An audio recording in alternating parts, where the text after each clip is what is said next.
Hey guys, welcome to my vlog today. Na leo niko na story moja mwachache. Sema mwachache. Story moja mwachache.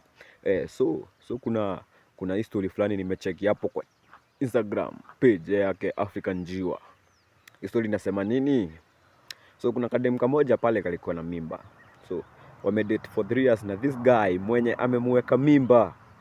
So after good date for 3 years na this guy, so leo ako na mimba na jamaa ameamua let's keep this baby.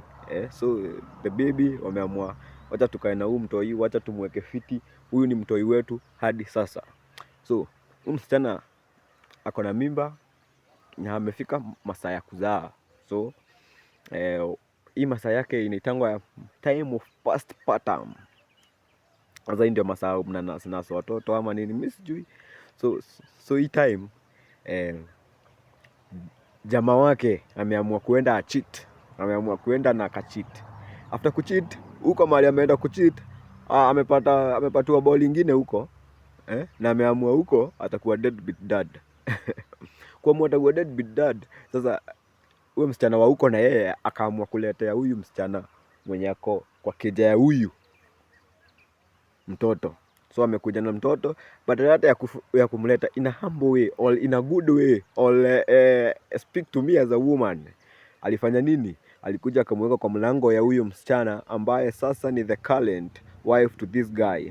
So akamwacha kwa mlango na sasa jamaa ameambia huyu wife yako na 6 months, mtoto wa 6 months, hata huyu mtoto mwingine wewe ndio unalea. So huyu msichana ako like nitafanya nini? So anaulizia advice yenu, mpe advice yenu, anafaa kufanya nini? Anafaa leo hiyo mtoto ama afanye nini? Juu already ako na mtoto, sasa ameletewa second born before hata huyu mwingine hata hajafika 6 months. So anaulizia for your advice as you guys hapa online. And then hapo kwa nini African Njiwa, ama subscribe ama comment hapo to the kwa nini yangu, information itamfikia. So subscribe to my YouTube channel. Do everything that you can. I love you guys. I love you so much.